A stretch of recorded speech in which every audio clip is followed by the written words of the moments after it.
ونعوذ بالله من شرور أنفسنا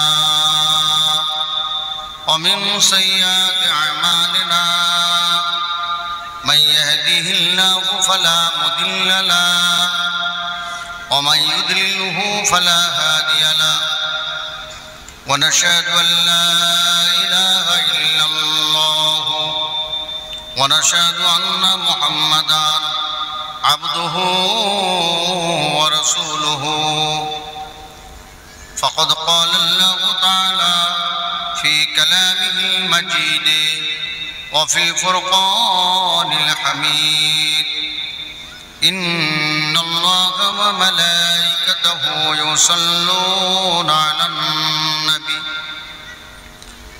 يا أيها الذين آمنوا صلوا عليه وسلموا تسليما اللهم صل على سيدنا مولانا محمد وعلى آل سيدنا مولانا محمد मेरे आंखों के पुतली में जलवा है मोहम्मद का সবাই বলুন সাল্লাল্লাহু আলাইহি ওয়াসাল্লাম। আমার নবী পাকের নাম শরীফ ইসমে গরামি যখনই শুনবেন তখনই বলবেন সাল্লাল্লাহু আলাইহি ওয়াসাল্লাম। বলবো তো ইনশাআল্লাহ ভাই? নবীজির নাম শুনলে কি বলবো ভাই? দেখি আমার ওয়াজ কতটা আপনারা বুঝতে পারছেন। মেরে आंखों के पुतली में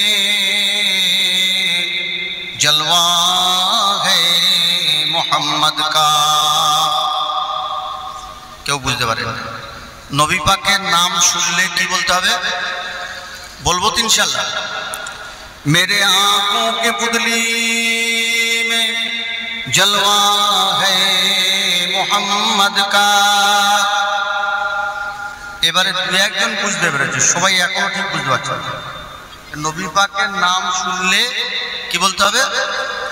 সাল্লাল্লাহু আলাইহি ওয়াসাল্লাম। তো কেমন ভাবে বলবো?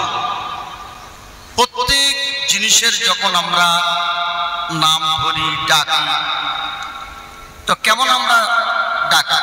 আর আমার রাসূল পাক সাল্লাল্লাহু আলাইহি ওয়াসাল্লামের উপরে দরুদ পড়ছি যেন একেবারে মোরে চুনিয়ে, যেন গা গত কিচ্ছু নেই, মানে কতদিন খাওয়াই মনে হচ্ছে সকালবেলা ওয়াজ। দেখি আরেকবার পরীক্ষা করে দেখি কতজন আমার ওয়াজটা বুঝতে পারবে। মেরে आंखों के पुतली में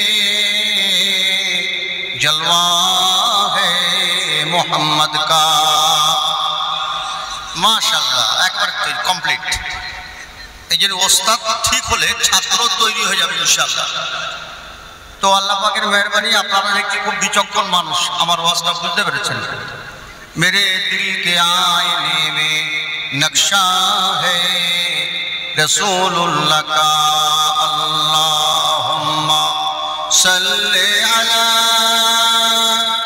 सय्यिदना मौलाना मुहम्मद व अला आलि सय्यिदना मौलाना मुहम्मद। কুদরতে আজিম কাহারকে বুঝিতে পারে, অজ্ঞানী জ্ঞানী হয় ধ্যান যদি করে। বেওফা দুনিয়ার সঙ্গে কেন ভুলো মন, দিবানিশি করো তুমি খোদাকে স্মরণ। বলুন লা ইলাহা ইল্লাল্লাহ, লা ইলাহা ইল্লাল্লাহ, লা মুহাম্মাদুর রাসূলুল্লাহ সাল্লাল্লাহু আলাইহি ওয়াসাল্লাম। আল্লাহ পাকের দরবার শরীফে অসংখ্য প্রশংসা জানাতে আমরা সকলে বলি আলহামদুলিল্লাহ, আমরা সকলে বলি সুবহানাল্লাহ। প্রিয় গ্রামবাসী, পাড়া প্রতিবাসী ভাইরা,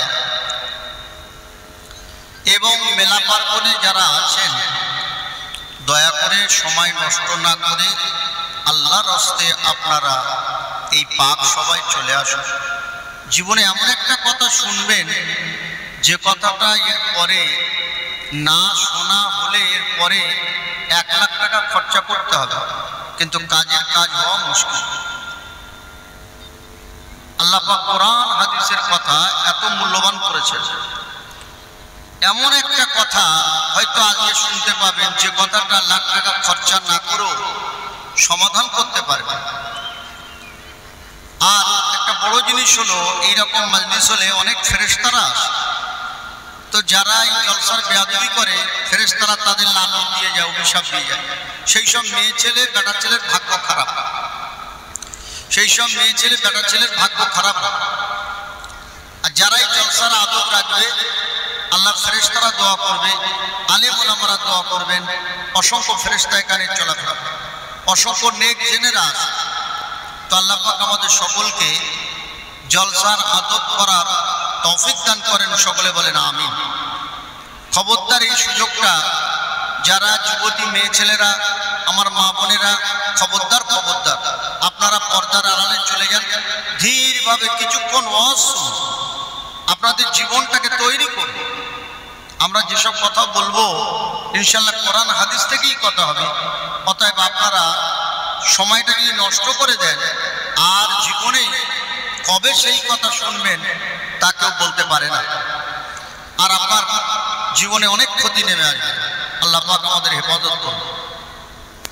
আল্লাহ পাক আমাদের সকলকে দিন জানবার, বুঝবার, শিখবার, সেই মতো আমল করার যেন তৌফিক দেন, সকলে বলুন আমিন।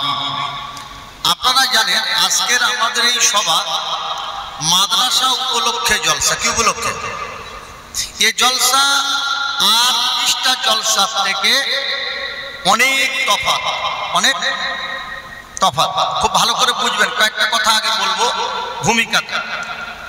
বর্তমান সময় যত জলসা মাঠে ময়দানে হাটে বাজারে গ্রামে 2-3টে করে হচ্ছে আর লাখ লাখ টাকা খরচা হচ্ছে, এইসব জলসার জন্য কমিটিরা আল্লাহর কাছে আযাবে গ্রেফতার হয়।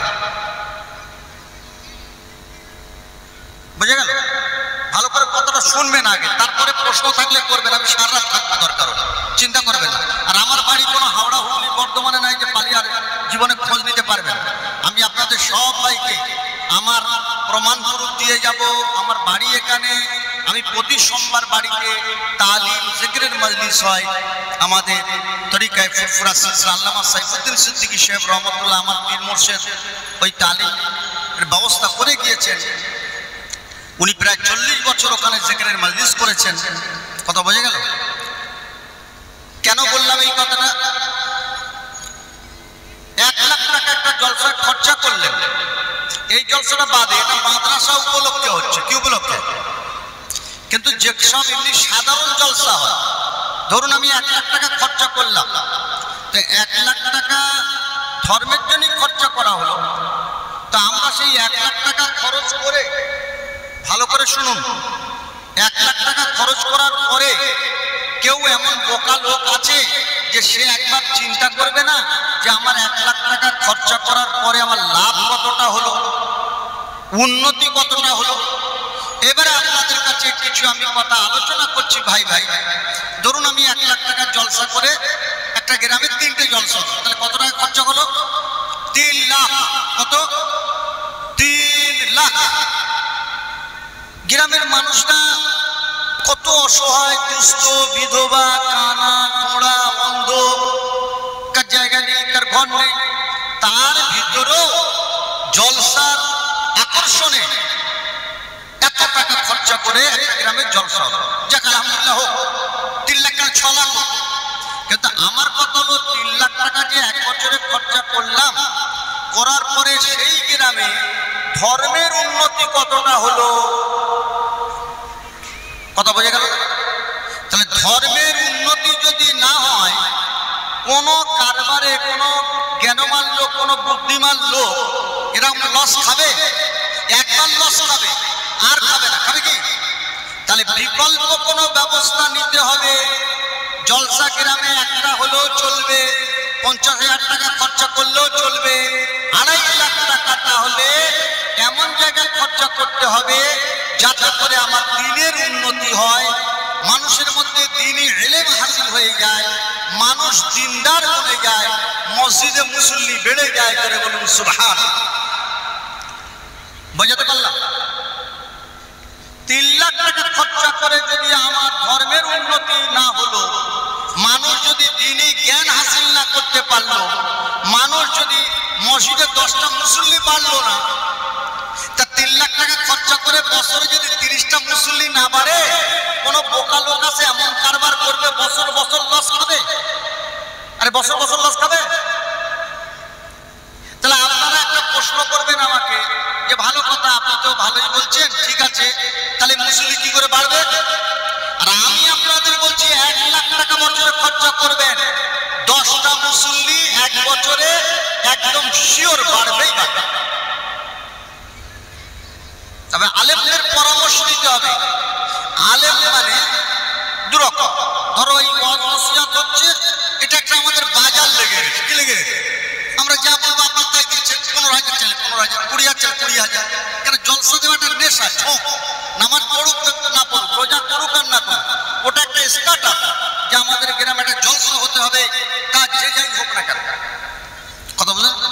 একটা জলসায় গেলাম, একটা ছেলে, ইয়াং ছেলে, দেখি মোসাফা করার চোট খুব, আলহামদুলিল্লাহ ভালো কথা, মোসাফা করার নেকির কাজ।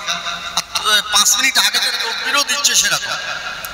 তো আমি একটু যেন আমার সন্দেহ হলো, রুকো চাকা দেখে। আমি বললাম, একটা পাড়ার ছেলেকে বললাম, ভাই এ কি করে? বলে ও ড্যান্স হাঙ্গামার সেক্রেটারি। বুঝলেন? ও জানে মৌলানা কানা, এদেরকে হাত পাতা করে নোট দেবে, ব্যাস ওরা আরো 2 হাত চেপে দেবে যে একটা ভালো মুরিদ পেয়ে। তা মুরিদ নামাজ পড়ুক আর না পড়ুক, আর রোজা করুক আর না করুক। তাহলে এবারে আরেকটা সুযোগ আছে ওয়াজ করার। সেটা কি? ভাই নামাজ পড়লে হবে না, রোজা করলে হবে না, যাকাত দিলে হবে না, নবীর মহব্বত বাড়াতে হবে। আর আমাদের যারা ওয়াজ শোনে সে বাজারা সাদা সিধে লোক, তারা জানে কেউ যা বলে হুজুরা বলে, কেউ আর প্রশ্ন করবে না যে হুজুর তাহলে মহব্বতটা বাড়াবো কিভাবে? লাফালাফি করবো না কোদাকুদি করবো? মহব্বতটা বাড়াবার কায়দাটা কি? নামাজ পড়ে যখন বাড়বে না, রোজা করে বাড়বে না, যাকাত দিয়ে বাড়বে না, দাড়ি রেখে বাড়বে না, তাহলে মহব্বতটা বাড়বে কিসে? কথা বোঝা গেল না? প্যারা ভাইরা, আপনাদের একটু খালি বোঝাবার জন্য এই কথা বললাম। এখন চিন্তা করুন, যারা নামাজি বাড়াবার জন্য, রোজাদার বাড়াবার জন্য, গ্রামের বিশৃঙ্খলা দূর করার জন্য জলসা দিল লাখ টাকা খরচা করে, গ্রামের বিশৃঙ্খলা সরল না, নামাজি বাড়লো না, রোজাদার বাড়লো না, যে গাওয়ার সেই গাওয়ার, যে ভাষা খারাপ সেই ভাষা খারাপ রয়ে গেল, তাহলে আমার কারবারে লস। এবারে বলুন, ওই জলসা কমিটি আল্লাহর কাছে দায়ী হবে না হবে না? কেন? আমি খরচা করবো, আমি তো লাভ চাইবো। কেউ বোকালো কেমন আছে যে আমি খরচা করে আমি লোকসান খাবো, বছর বছর লোকসান খাবো? তাহলে বলুন বাড়বে কি করে? শুনুন এবারে বাড়বে কি করে বলছি। 1 লাখ টাকা দিয়ে মসজিদে একটা শিক্ষক রাখবেন। জোরে বলুন, কি বললাম? ভাই কি বললাম? 1 লাখ টাকা খরচা হবে। কত? মাসে 8 × 96। যদি আপনারা 10,000 দেন বড্ড ভালো হয়, কেন বাজার খুব চড়া। ওই জলসা টাকা কমিয়ে ওটা 30,000-এর জলসার কাজ তুলে দিন। 5,000 6,000 টাকার বক্তা বলে আর রাত 12টা পর্যন্ত ওয়াজ করে তুলে দিন। জলসা হওয়া দরকার আছে, প্রকাশ্য সমাবেশ। শুনুন, এইবারে টাকাটা বাঁচালেন, বাঁচিয়ে কোথায় লাগবেন? 1,20,000। এটা 10,000 টাকা করে মাইনে দিয়ে মসজিদে একটা ওস্তাদ রাখা। ওস্তাদের কাজ কি হবে? তবে পরে ওই 1,20,000 টাকা লাগবে না, ওটা আপনাদের ফান্ডে রয়ে যাবে, কিন্তু প্রথম চালু করতে হবে। এবারে কি করবে? প্রথম ওই ওস্তাদ কি করবে? মসজিদে ইমাম যিনি উনি নামাজ পড়াবে। আর এই ওস্তাদের কাজ হচ্ছে সকালে বা একটা 3.5 বছর থেকে 5 বছর বাচ্চা 1 ঘন্টা 1.5 ঘন্টা ক্লাস করবে, ওদের পড়া হয়ে গেল। এবারে 5 বছর থেকে 10 বছরের বাচ্চারা ঢুকবে, ওদের 1.5 ঘন্টা ক্লাস হবে, ওরা চলে গেল। এইবারে 10 থেকে 15 বছরের একটা গ্রুপ থাকবে, ক্লাস হবে, তারা ক্লাস করে চলে গেল। এবারে আপনার যদি সকাল 6টা থেকে চালু হয় তাহলে 6টা 1.5 ঘন্টা হলো, 7:30 হলো, আরো 1.5 ঘন্টা হলো, তাহলে 6:30 থেকে 1.5 ঘন্টা 9টা হলো মনে হচ্ছে, তাই তো? 10:30 আরেকটা গ্রুপ হবে, এখনো আরেকটা গ্রুপ হবে, 10:30 থেকে 11টা 12টা, ফের 1.5 ঘন্টা। এবারে হবে 15 থেকে 20 বছরের একটা গ্রুপ, ওদের ক্লাস হয়ে গেল। এবারে ওস্তাদ রেস্ট নেবে, খাওয়া দাওয়া করবে, ঘুমাবে, আবার 2:30টা থেকে একটা ক্লাস হবে, ওদের একটা গ্রুপ আছে। আমি এটা পরপর বলছি ওরকম নয়, যখন পড়া চালু হবে তখন কোন গ্রুপের কোন টাইমটা হলে তারা সেই টাইমে আসবে সেইভাবে গ্রুপ সেটিং হবে। এইবারে জোহর থেকে আসরের মাঝখানে দুটো গ্রুপ পড়বে, 25 থেকে আপনার 20 থেকে 25 আর 25 থেকে 30 ওরা ভর্তি হলো। এবারে আসর বাদে একটা গ্রুপ হবে, আপনার এই মাগরিব বাদে একটা গ্রুপ হবে, এশা বাদে একটা গ্রুপ পড়বে। 60 বছর পর্যন্ত আমরা ভর্তি নেব। কত বছর? 60 বছর। একবার 3.5 বছর তো 60 বছর।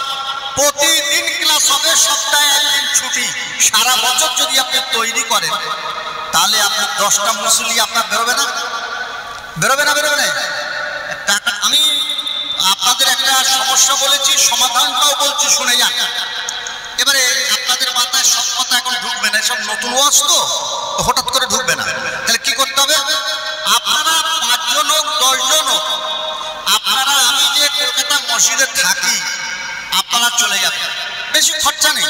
এখান থেকে দেউলা থেকে টিকিট কাটবেন 15 টাকা, সন্তোষপুর নামবেন, ওখান থেকে 5 মিনিট হেঁটে গেলে আমার মসজিদ, ওখানে যাবেন, গিয়ে সকালবেলা বেরিয়ে যাবেন, ওখানে আমার কাছে গিয়ে নাস্তা করবেন, চা পানি খাবেন, দেখবেন কিভাবে ছেলে তৈরি করা হচ্ছে, টাকাটা কোথায় খরচা করা হচ্ছে ওটা দেখবেন। এইবারে আপনারা জোহরের নামাজ পড়ে আমার সাথে খাওয়া দাওয়া করবেন, আপনারা মাগরিব পর্যন্ত থাকবেন, সব জিনিসগুলো দেখবেন কিভাবে এক একটা ব্যাচ ঢুকছে আর কিভাবে যাচ্ছে। আমার মসজিদে কটা শিক্ষক জানেন? 10টা শিক্ষক। খালি বলে ভালো হয় না, ভালো হয় না।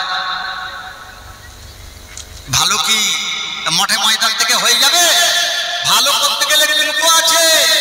আমরা তো বাংলা পড়া জানি, তবু ওস্তাদ ধরে বাংলার বইগুলো, ভূগোল, বিজ্ঞান, ইতিহাস সব বাংলায় ঘরে চর্চা করে পড়ে নিলে তো হয়ে গেল।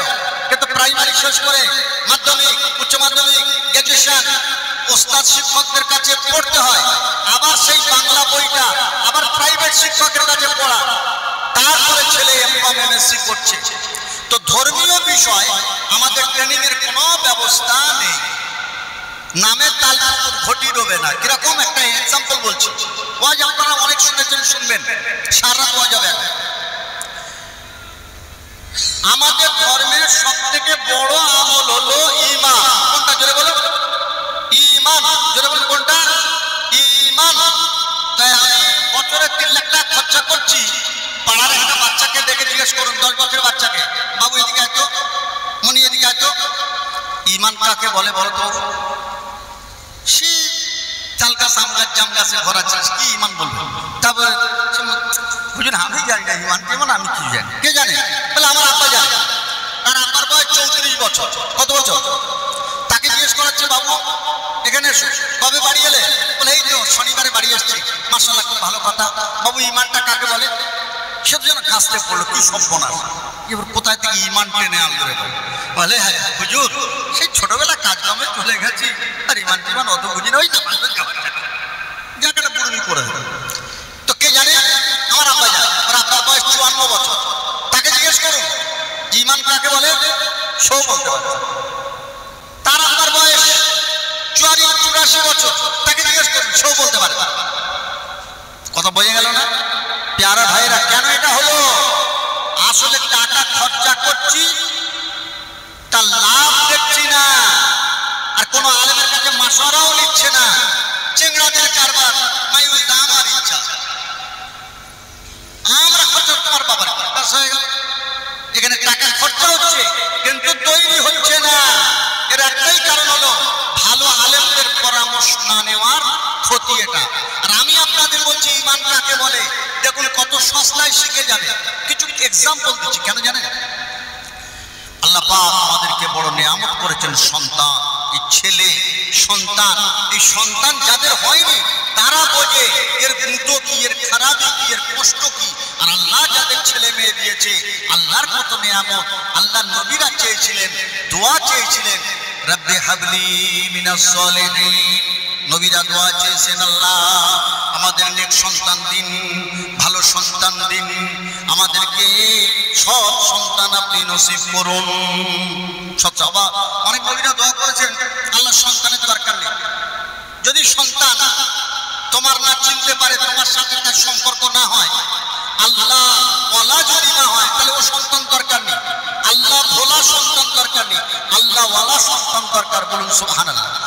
আমার সঙ্গে সকলে পড়ুন, রব্বানা, জোরে জোরে, রব্বানা হাবলানা মিন আজওয়াজিনা ওয়া যুররিয়াতিনা কুররাতা আইন ওয়াজআলনা লিল মুত্তাকিনা ইমামা। পড়ছেন তো নাকি? জোরে জোরে পড়ুন, রব্বানা হাবলানা মিন আজওয়াজিনা ওয়া যুররিয়াতিনা কুররাতা আইন ওয়াজআলনা লিল মুত্তাকিনা ইমামা।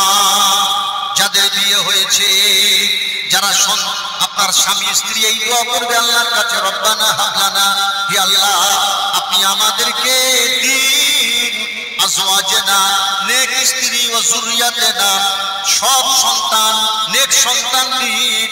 রব্বানা হাবলানা মিন আজওয়াজিনা ওয়া যুররিয়াতিনা কুররাতা আইন। যাদের আমল দেখে, যাদের ভালো চরিত্র দেখে, যাদের ভালো কাজ দেখে আমাদের চোখটা ঠান্ডা হয়ে যাবে, আমরা শান্তি পাবো, আরাম পাবো, আল্লাহ সেই সন্তান আমাদের নসিব করুন। আর ওয়াজআলনা লিল মুত্তাকিনা ইমামা, আর তাদের ইমাম আমাদের বানিয়ে দিন, তাদের নেতা আমাদের বানিয়ে দিন। তাহলে এক নাম্বার, সন্তান সন্ততিকে ভালো শিক্ষা দিতে হবে, সন্তান সন্ততিকে ছোটবেলা থেকে তৈরি করতে হবে। বাঁশ যখন কঞ্চি যখন বাঁশ হয়ে যাবে আর দেখানো যাবে না, গ্রাম খানা করা হবে, যাবে যা জিনিস তৈরি হচ্ছে খালি গ্রাম খানা করবে, কি করবে? তা আগে কি হবে, পরে কি হবে, সব বুঝা খেললেই তো। খালি খালি গ্রামে মারামারি, পিটাপিটি, কোদাকুদি, তর্ক বিতর্ক, ঝগড়া ঝামেলা এসব হয়েই থাকবে। কথা বুঝাচ্ছেন না? তো ছোটবেলা থেকে বাচ্চাদেরকে তৈরি করতে হবে। কখন থেকে জোরে বলো? ছোটবেলা থেকে। তার জন্য আল্লাহর কাছে দোয়াও করতে হবে, আল্লাহর কাছে দোয়া করতে হবে, তবে হক আদায় হবে। তো ইমাম মানে তাদের ইমাম বানিয়ে দিন। তাহলে কতটা পরিমাণ আমরা মেহনত করলে তবে তাদের ইমাম হতে পারবো, কি ভাই? কত পরিমাণ তাদেরকে আমরা ইলম শেখালে তবে তাদের ইমাম হব, তাদের চরিত্র গঠন করলে তবে ইমাম হব। হেদায়েতের মালিক আল্লাহ। হেদায়েতের মালিক কে? আল্লাহ। কিন্তু আল্লাহ রাসূল পাঠিয়েছেন, রাসূল এসেছেন না আসেনি? আরে নবীরা এসেছেন না আসেননি? যদি ওয়াজ করে হয়ে যেত, যদি দোয়া করে হয়ে যেত, তাহলে আল্লাহ নবী সাল্লাল্লাহু আলাইহি ওয়াসাল্লামের মতন আর বড় দোয়াকারী কেউ পৃথিবীতে আসবে না। তাহলে আল্লাহ কাছে দোয়া করে, আল্লাহ আমাদের সবাইকে আমি হেদায়েত দিয়ে দিন, বা সব হেদায়েত হয়ে গেল। কিন্তু আল্লাহ নবী মানুষকে ভালো করতে গিয়ে, মানুষকে ভালো বানাতে গিয়ে, মানুষকে আল্লাহ ভোলা থেকে আল্লাহ ভালো বানাতে গিয়ে, আল্লাহ নবী দয়ার নবী মেরি আম লোকেরা, সাধারণ লোকেরা নবীর কথা না বুঝতে পেরে আমার রাসূলুল্লাহকে এত মার করেছে, আল্লাহ রাসূলের শরীরে রক্ত ঝরে ঝরে পায়ে জুতো টাইট হয়ে গেছে। আবার ওহদের যুদ্ধে আল্লাহ নবী সাল্লাল্লাহু আলাইহি ওয়াসাল্লামকে আম লোকেরা, মূর্খ লোকেরা এত মার মেরেছে, আমার রাসূলের দাঁত ভেঙে গেছে। আল্লাহ ফেরেশতা এসে গেল, হে নবী আপনি বলুন যে এদের কি শাস্তি দেওয়া যায়? আল্লাহ নবী সাল্লাল্লাহু আলাইহি ওয়াসাল্লাম বলেছিলেন যে আল্লাহকে বলে দিলে এদের কোনো শাস্তি নয়, এরা অজ্ঞ, এরা বোঝে না, এরা আমাকে চিনতে পারেনি। তার আগে তো ধর্মগুরু ছিল, কিন্তু সেই ধর্মগুরুরা লুটে পেটে খেয়ে খেয়ে ধর্মকে 12টা বাজিয়ে দিয়েছিল, মানুষকে আল্লাহ ভোলা বানিয়ে দিয়েছিল, মানুষ হয়ে গেছিল ধর্মগুরু ভক্ত হয়ে গেছিল। কি ভক্ত? আর ধর্মগুরু ভক্ত, গুরুদেরকে খোদা বলে তোয়াজ খাতির করে হালুয়া পুরি খাইয়ে টাকা পয়সা দিয়ে ওরা জানে আমাদের কাজ হয়ে গেছে। কথা বোঝা গেল না? কিন্তু আল্লাহ রাসূল সাল্লাল্লাহু আলাইহি ওয়াসাল্লাম যখন তাদের কাছে সঠিক কথা পৌঁছালো, তখন তারা তাকে শায়েস্তা করলো, আমার রসুলকে কষ্ট দিল, আল্লাহ রসুল কি বললেন? না, ওদেরকে কোনো আযাব নাই, গজব নাই, যে আল্লাহ ওদের বাঁচিয়ে রাখে। আর ওরা তো বোঝে না, ওরা আমাকে চেনে না, সেই জন্যই ওরা আমাকে প্রহার করেছে, মেরেছে, আমার দাঁত ভেঙে দিয়েছে, ওরা তো জানে না। তাহলে আমি ওদের কাছে যে দাওয়াতটা দিয়েছি, কি দিয়েছি ভাই? যে দাওয়াত দিয়েছি, ওদেরকে শিক্ষার ডাক দিয়েছি, ওদেরকে সৎ মানুষ হওয়ার ডাক দিয়েছি, ওইটা যেন ওরা মেনে নেয়, ব্যাস, তাহলে আমার খুশি। আমি আল্লাহর কাছ থেকে আমি বড় খুশি প্রকাশ করব, আল্লাহর কাছে আর আমার কোনো দাবি থাকবে না। বলুন সুবহানাল্লাহ। আরে এই জন্যই তো অন্য নবীরা সব কিয়ামতের ময়দানে কি বলবে? ইয়া নাফসি ইয়া নাফসি। আর আপনার আমার নবী কি বলবে? ইয়া হাবলে উম্মতি ইয়া হাবলে উম্মতি। আমার উম্মতের কি হবে, আমার উম্মতের কি হবে? সবাই যখন দৌড়ে আমার নবীর কাছে, সবাই অন্যান্য নবীর কাছে যাবে, অন্যান্য নবীরা বলবে আমাদের দ্বারা সম্ভব নয়, আপনারা আল্লাহ রাসূল নবী মুহাম্মদ রাসূলুল্লাহ সাল্লাল্লাহু আলাইহি ওয়াসাল্লামের কাছে আপনারা চলে যান। কিন্তু সেদিন আপনার আমার নবী উম্মতের জন্য আল্লাহর কাছে দোয়া করতে থাকবে, আর অন্যান্য নবীরা ইয়া নাফসি করবে। কেন? অন্য নবীরা তাদের উম্মতের পিয়ারা দেখে, উম্মতের ধৃষ্টতা দেখে, উম্মতের অন্যায় দেখে, উম্মতের অপরাধ দেখে আল্লাহর কাছে তারা আযাব চেয়ে নিয়েছিল। কি নিয়েছিল ভাই? আযাব চেয়ে নিয়েছিল। আর আমার রাসূল আযাব চাইলেন না। আমার সাল্লাকা ইল্লা রাহমাতাল লিল আলামিন। আপনার আমার নবী হলো কল্যাণের নবী, মঙ্গলের নবী, করুণার নবী, দয়ার নবী। বললেন না না না, আল্লাহ ওদের আযাব দেবেন না, ওদের বরবাদ করে দেবেন না, ওদের নেস্তানাবুদ করবেন না, ওদেরকে জীবিত রাখুন। তবে আমি যে দাওয়াত দিয়েছি, ওরা এই দাওয়াতটা যেন গ্রহণ করে নেয়, ওরা আমার শিক্ষায় যেন শিক্ষিত হয়, ওরা দিনদার হয়ে যায়, ওরা আল্লাহওয়ালা যেন হয়ে যায়, এটাই আমি চাই। বলুন সুবহানাল্লাহ। তাহলে সেই জন্য কিয়ামতের ময়দানে আপনার আমার নবী ইয়া হাবলে উম্মতি উম্মতি বলবেন। ভাইরা বাবাজিরা, তাহলে এই ছোটবেলায় শিশুকালে শিক্ষা করা, শিক্ষা বাচ্চাদের দায়িত্ব পালন করা কতটা, তাহলে একটা এক্সাম্পল প্রথম পেশ করি, তারপরে আরো এক্সাম্পল দেবো। দরুদ শরীফ পড়ি। আল্লাহুম্মা সাল্লি আলা সাইয়্যিদিনা মাওলানা মুহাম্মদ ওয়া আলা আলি সাইয়্যিদিনা মাওলানা মুহাম্মদ।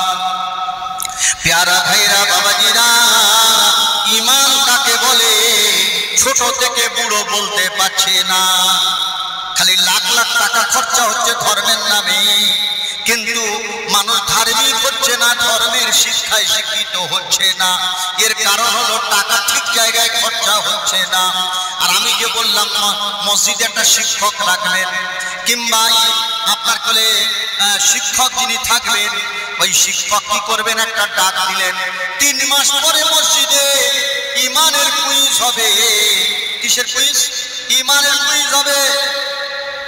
জুমার দিনে ঘোষণা দিলেন, হে গ্রামবাসীরা, 2 মাস পরে ঈমান কাকে বলে, এই ঈমান কাকে বলে, কি কি বিষয়, এই উত্তর দিতে হবে।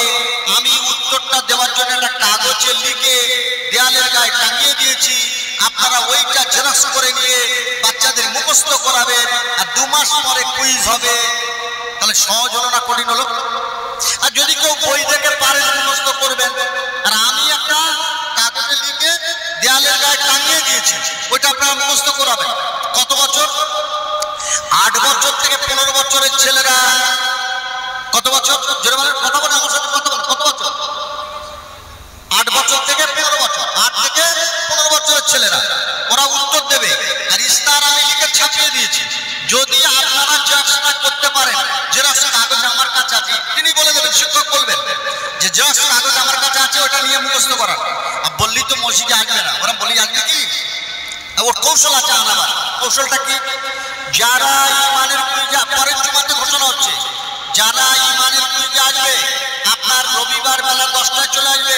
8 বছর থেকে 15 বছরের ছেলেদের পরীক্ষা হবে, আর এটা মুখ পরীক্ষা হবে, খালি মুখস্থ বলতে হবে।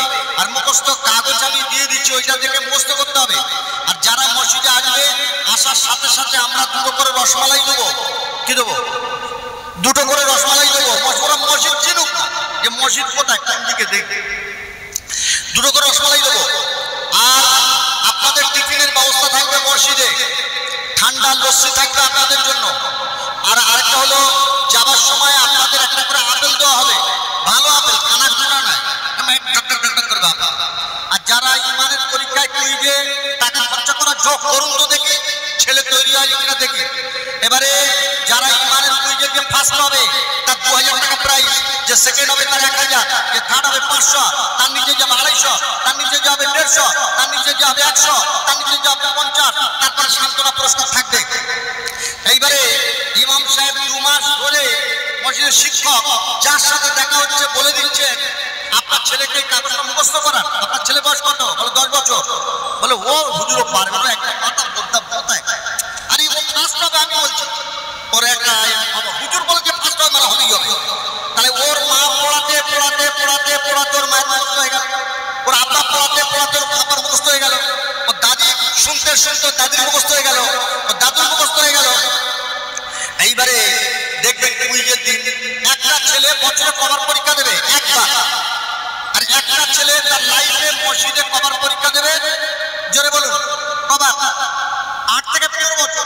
তাহলে 8, 9, 10, 11, 12, 13, 14, 8 বছর কুইজে যাবার সুযোগ পাবে। ক বছর? তাহলে 8 বছর পরেও কি বলতে পারবে না ইমান কাকে বলে? এবারে বলুন বলতে পারবে না পারবে না? আসলে খরচা ঠিক জায়গায় করলে খরচা কথা বলে যাবে, লাভ হবে, আল্লাহ খুশি হবে, রাসূল খুশি হবে। আপনারা খরচা করে আপনারা এক একটা বড় বড় দানের খাতায় নাম পেয়ে যাবে আপনাদের, আল্লাহর কাছে গড়গড় করে জান্নাতে চলে যাবেন, বলুন সুবহানাল্লাহ। আর যে খরচা করে লাভ দেখতে পাওয়া যাচ্ছে না, খালি মানে খরচাই হয়ে যাচ্ছে, খরচাই হয়ে যাচ্ছে, দিনদার পয়দা হয় না, বাড়ে না, সে খরচার জন্য তাকে জবাবদিহি করতে হবে। কি করতে হবে? আর আমি ওয়াজ করছি, আমাকে যা রচনা দেবেন আল্লাহর কাছে আমাকে জবাবদিহি করতে হবে। আমি ওয়াজ এমন করে যাবো আপনারা সব হাত হয়ে যাবে ওয়াজ শুনে, এমন কেসা কেন ওকে সব বলবো, কিন্তু কেউ আমলালা তৈরি হবে কেন? আমলের লাইন বলিনি, ও লাইনে আমি যাই। কথা বল কিভাবে তৈরি হবে ওই কথা আমি যাইনি কেন? আপনার তৈরি হয়ে গেলে কোনো কোনো ওয়াজ দেবেন না, আর আমাদেরও ফি কমে যাবে, মৌলানাদের টান বেশি আর চাইতে হবে। কথা বোঝা গেল? লোক যত মুখ হবে, কানা হবে, অশিক্ষিত হবে, কোনো কোনো ওয়াজ দেবে, আর আমাদের গাড়ি গাড়ি ভালো রকম হয়ে যাবে। কথা বোঝা গেল? একটা বললাম আপনার মসজিদে কি করে মুসল্লি বাড়বে পরে আমি বলবো ইনশাল্লাহ। তবে আমি বেশি সময় আপনাদের কাছে বক্তব্য দেবো না, অল্প সময় আলোচনা করবো ইনশাল্লাহ। আরো সব বড় বড় বক্তারা আছেন, ও এজেন্ডা আছেন। প্যারা ভাইরা দরুদ শরীফ পড়ুন। আল্লাহুম্মা সাল্লি আলা সাইয়্যিদিনা মাওলানা মুহাম্মদ ওয়া আলা আলি সাইয়্যিদিনা মাওলানা মুহাম্মদ। আপনাদের জানা আয়াত বহুবার শুনেছেন, আমার সাথে সকলে পড়ুন। বিসমিল্লাহির রহমানির রহিম। কুলিন পড়ুন, কুলিন কুনতুম তুহিব্বুনাল্লাহ ফাত্তাবিউনি ইউহিব্বুকুমুল্লাহ ওয়া ইয়াগফির লাকুম যুনুবাকুম আল্লাহু গফুরুর রহিম। আমি টাইম পেলে আরো কিছু আপনাদের কোটেশন পেশ করব, দেখবেন গ্রাম ঠান্ডা হয়ে যাবে, গ্রাম ঠান্ডা হয়ে যাবে, গ্রামে মারামারি পেটাপিনি বিভেদ বিশৃঙ্খলা দূর হয়ে যাবে ইনশাআল্লাহ। কিন্তু দিনের মধ্যে না এলে, ধর্মের মধ্যে না এলে ও মেটানো যাবে না ভাই। যতই আপনারা পোশাক যাই করুন না কেন, সব গ্রামে গ্রামে সন্দেশখালীতে কম ওয়াজ হয় না বছর। আপনারা ও কতটা জানেন, আমরা সব জায়গায় জলসা করি আমরা জানি। পাড়ায় পাড়ায় গ্রামে গ্রামে মার পিঠ কোদা কুদি কত লোক তো মরে গেল, তার কোনো কুড়কেরা নেই। আমাদের টেক মজা এর আগে কি কম লোক না আপনার করে যে কম জলসা হয় নাকি? কিন্তু এর আগে আপনারা জানেন, আজ থেকে বিগত 20-25 বছর আগে ফিরে গেলে কত লোক যে খুন হয়ে গেল তার কি অর্থ নেই। ভাইরা বুঝতে সময় লাগবে, অনেক সময় লাগবে। দিন যত চলে আসবে তবে মুসলমানের মধ্যে মহব্বত পয়দা হবে, ভালোবাসা তৈরি হবে, তার মধ্যে আল্লাহ পাক দয়া ঢেলে দেবেন, মায়া ঢেলে দেবেন, বলুন সুবহানাল্লাহ। তো একটা কোটেশন দিলাম, ইমান কি করে শিখবে, আরো কোটেশন আছে, পরে বলবো একটা একটা করে। এখন আমি আরো অন্য বিষয় বলবো। এবারে বলি, একটা আয়াত পড়লাম, একটা হাদিস পড়ছি, আমার সঙ্গে সকলে বলুন, লা ইউমিনু। জোরে বলেন। কিরে ভাই, দুপুরবেলা ভাত খাননি নাকি? লা ইউমিনু। মাশাআল্লাহ, এবার একটু হয়েছে। এই আমি হাদিস পড়াচ্ছি, খালি পড়লেই দেখি। আরে এখানে মৌলানা ক্লাস হচ্ছে। কি ক্লাস হচ্ছে? মুহাদ্দিসরা আসবে কি করতে? আপনাদেরকে মুহাদ্দিস বানাবে। আপনারা এক একটা ওলি আল্লাহ হয়ে যাবে। জলসা এরকম জিনিস নয়। জলসা কিরকম জিনিস নয় এটাও বুঝে নিন। ইসলাম হলো একটা নৌকা। ইসলাম কি জোরে বলো? একটা নৌকা। আর মুসলমান হলো ওই নৌকার সব যাত্রী, মানে আমরা নৌকার উপরে আছি। কোথায় আছি? আমরা নৌকার ভিতরে আছি। কিসের ভিতরে আছি? আমাদের নৌকার নাম কি? জোরে বল। ইসলাম। আর আমাদের নাম কি? যারা ওই নৌকার ভিতরে থাকে তাদের নাম হয় মুসলমান। কি নাম হয়? আমরা হলাম মুসলমান। আর আমাদের নৌকার নামটা কি? নৌকাটা আছে সমুদ্রের মাঝখানে। তো জলসা হয় এই জন্য যে ওই নৌকাটা কেউ না ফুটো করে। কারণ যদি ফুটো করে, পানি ঢুকে যায়, তাহলে ওই নৌকা ডোবা মানে আমরা সবাই ডুবে যাই, পুরো ধ্বংস বরবাদ হয়ে যাবো, নাবুদ হয়ে যাবো আমরা। আমাদের সয় সম্পদ, ধন দৌলত, মাদ্রাসা মসজিদ, আমাদের ছেলে মেয়ে বিবি বাচ্চা সব সর্বনাশ হয়ে যাবে, বরবাদ হয়ে যাবে, ধ্বংস বরবাদ হয়ে যাবে। তা জলসা হয় কেন? যাতে সবাই মিলে আমরা ফুটো বন্ধ করি, ছিদ্র বন্ধ করি, নৌকাকে না খারাপ করি। আর জলসা হবে 2 লাখ টাকা খরচা করে, বড় বড় বক্তা আসবে, আর আমরা ফুটো করার কাজ সব চালু রাখবো। কি খালি নৌকা ফুটো করবো? যেমন মদ খাওয়া একটা কি? নৌকা ফুটো করো। জুয়া খেলা একটা ফুটো করা, নামাজ না পড়া একটা ফুটো করা, গালি দেওয়া একটা ফুটো করা, কারোর হক মেরে দেওয়া একটা ফুটো করা, কারোর মিথ্যা প্রতারণা করে একটা ফুটো করা। তাহলে এইভাবে যদি ফুটো হতেই থাকে, তাহলে ওয়াজ দিয়ে কি হলো? সে আসল কাজ হয়নি। জলসা এই জন্য নয় প্রিয় ভাইরা। আমি একটু কথা হয়তো বেশি বলা হয়ে যাচ্ছে, তার কারণ হচ্ছে নতুন কথা তো মাথায় ঢোকানোটা একটু সমস্যা আছে। তবে তাই বলে আর ছেড়ে দিয়ে আর ঢোকাবো না, খালি মাথা করে গোবর গাদা তৈরি করবো, একে খাটাতে হবে। কি করতে হবে? দেমাগকে লোড়াতে হবে, দেমাগকে ওয়াশ করতে হবে, বলতে হবে, মাঝে মাঝে বলতে হবে, দেমাগকে চাঙ্গা করতে হবে। খালি বোদ্ধা করলে হবে না। তা আপনাদের একটু দেমাগটা লড়িয়ে দিচ্ছি, খালি আপনারা বুঝে নিন। জলসা এই জন্য বক্তারা জলসা করে চলে যাবে, মহল্লার লোকেরা সারা বছর করে খালি ফুটো করা বন্ধ করার কাজ চালু রাখবে। আর আমাদের কি হয়? ফুটো করার সওয়াব বললাম, সকলে নারায়ণ আল্লাহ আকবার, ঘরে গিয়ে আমরা চলে গেলাম, আমরা সবাই ফুটো করার কাজটা আবার চালু রেখে দিলাম। কি এই জন্য জলসা নয় প্রাণের ভাইরা। এই সমস্যা এই জায়গাটাই হয়ে যাচ্ছে। যেহেতু আপনারা বোঝাতে পারছি না ঠিক, তা আমি যেটা বললাম বুঝে এলো কি? কথা বুঝে এলো না? বুঝে আসে?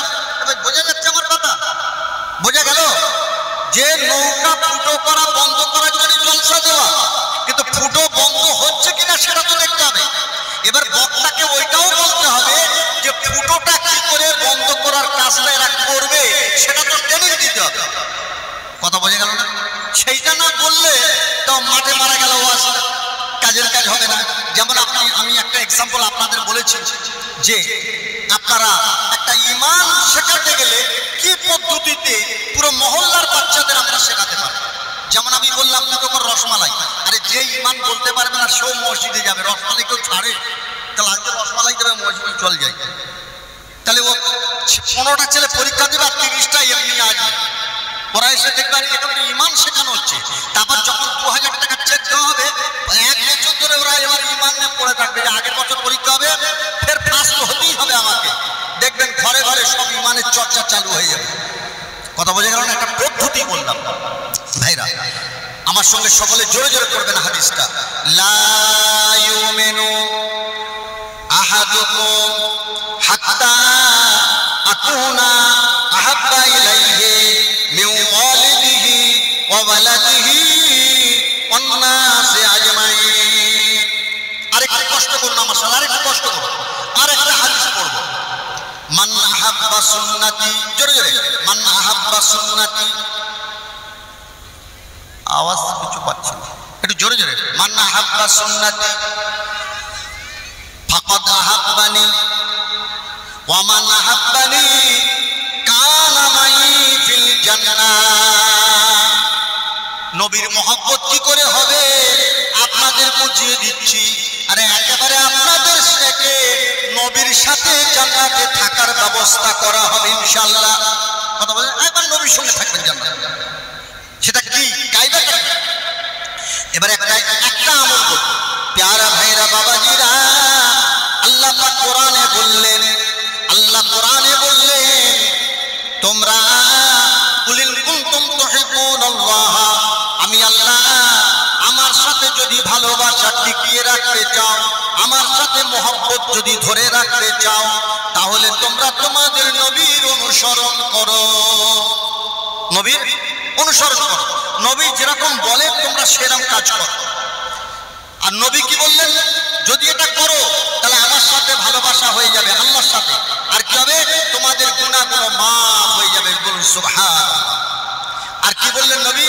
লা ইউমিনু আহাদুকুম, তোমরা অতক্ষণ পর্যন্ত ঈমানদার হতে পারবে না যতক্ষণ না তোমরা আমার নবীকে পূর্ণাঙ্গ তোমরা ভালোবাসবে। বলুন সুবহানাল্লাহ। এবারে শুনুন, মান আহাব্বা সুন্নতি, নবী বললেন যে আমার সুন্নাতকে ভালোবাসে। কোনটা ভালোবাসে ভাই? সুন্নত আছে না? খাবার মধ্যে সুন্নত আছে না নেই? শোয়ার মধ্যে সুন্নত আছে না নেই? আরে বসার মধ্যে সুন্নত আছে, বসার মধ্যে সুন্নত আছে না নেই? দাঁড়াবার মধ্যে সুন্নত আছে না নেই? এই প্যান্ডেলে গেলে স্টেজে বক্তা উঠবে, সুন্নত আছে না নেই? সুন্নত আছে। তো আল্লাহ নবী বলেন মান আহাব্বা সুন্নতি, যে আমার সুন্নাতকে অনুসরণ করলো, আমার সুন্নাতকে পালন করলো, ফাকাদ আহাব্বানি, সে আমাকে ভালোবাসে। ভালোবাসা এটা খালি মুখের কোনো গল্প নয় যে ভালোবাসি ভালোবাসি বললে ভালোবাসা হয়ে যাবে। ভালোবাসা কাজটা, আল্লাহ রাসূল বলে আমার সুন্নাতটাকে ধরো, তাহলে তোমার আমার সাথে ভালোবাসা হয়ে গেল। আর যদি তুমি আমার সাথে ভালোবাসা করো তাহলে তুমি আমার সাথে জান্নাতে থাকবে। বলুন সুবহানাল্লাহ। এবার একটা সুন্নাত যেমন ইলম শিক্ষা করা। কি করা ভাই? ইলম শিক্ষা করা ফরজ কাজ। কি কাজ? ইলম শিক্ষা করা কি ফরজ কাজ। এই যে মাদ্রাসা করা হয়েছে, এই মাদ্রাসায় বাচ্চাদেরকে পড়ানো হবে, তাহলে এই শিক্ষা করানো এটা কি ফরজ কাজ। তো বাচ্চারা মাদ্রাসায় যখন পড়বে, যেসব বাচ্চারা আম গাছে, জাম গাছে, নারকেল গাছে উঠে হাত পা ভাঙবে, গালাগালি করবে, কাদা ধুলো মাখবে, লেখাপড়া শিখবে না, অল্প বয়সে দর্জির কাজে যাবে, আমরানি যাবে, রাজমিস্ত্রি চলে যাবে, ওরা আর কতটা বয়সীদের কত জানতে পারবে? কেন ওদের তো সে এলেম নেই। তো এলেম শেখানো এটা যেমন আমাদের ধর্মে ফরজ কাজ, এলেম শিক্ষা করা, যেমন আমার নবীর সুন্নত পালনের মধ্যে কি আছে?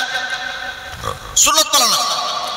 তো হাদিস পাকে আল্লাহ নবী বলছেন আল মারআতু রাইয়াতুন ফি বাইতি জাওজিহা ওয়া মাসউলুন আন রাইয়াতিহা। যে মা তার ছেলেকে মেয়েকে আল্লাহর সাথে সম্পর্ক করালো না, ওই মা আযাবে গ্রেফতার হয়ে যাবে। কথা বোঝাতে পারলাম? আমরা তো ময়না হলে আমার টিয়া, আমার কচি, আমার পাখি, আমার সোনা, সেটা আল্লাহ নিয়ামত। সন্তান কি? আর আগে বললাম না সন্তান কি? আল্লাহ নিয়ামত। কিন্তু এই সন্তানের জন্য যে আমি মা আযাব খাবো, আমি বাপ, আমি আযাবে গ্রেফতার হয়ে যাবো, এটা তো আমরা জানি না। আমরা একবার বাচ্চা হলো, রসগোল্লা খাইয়ে দিলাম, তারপরে বাচ্চা হলো, বাচ্চার মা একটা কাপড় কিনে দিল, বাচ্চার বাবু কাপড় কিনে দিল, বাচ্চার নানি কাপড় কিনে দিল। আচ্ছা, একটা বাচ্চা কত কাপড় পরবে? তো কিছু কাপড় ওই জানলায় গুঁজে দেবে, কিছুটা নর্দমায়, কিছুটা পা মোছা হবে, কিছুটা ইঁদুরে কাটবে। কতদিনের থাকবে? অতগুলো জামানে কি করবে? তো বাচ্চার যখন খরচা লাগে না বাচ্চার পিছনে, তখন বাচ্চার পিছনে খরচা করা হচ্ছে। আর বাচ্চা যা খেতে যাচ্ছে, লজেন খাবো, লজেন দিচ্ছে, এটা খাবো, ওটা খাবো, সেটা খাবো, বেলুন কিনে দাও, পুতুল কিনে দাও, এই যে জলসা হচ্ছে, মেলা হচ্ছে, পুতুল কিনে দাও, পুতুল কিনে দিলে সব বাচ্চার পিছনে খরচা করা হচ্ছে। কিন্তু আপনি আমি কি জানি যে বাচ্চার পিছনে এই যে খরচাটা করলাম বেকার খরচা। কি খরচা? এ খরচা তার কোনো কাজে আসবে না। এইবার বাচ্চা যখন মাধ্যমিক থেকে উচ্চ মাধ্যমিকে যাবে, বাচ্চার পিছনে খরচা হবে মাসে মিনিমাম 3000।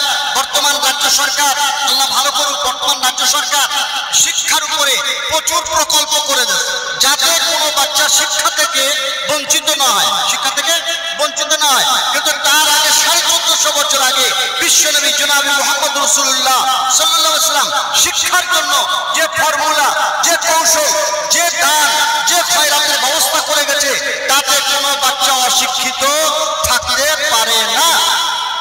কিন্তু দুঃখের বিষয় আমরা সেদিকে খরচা করব না।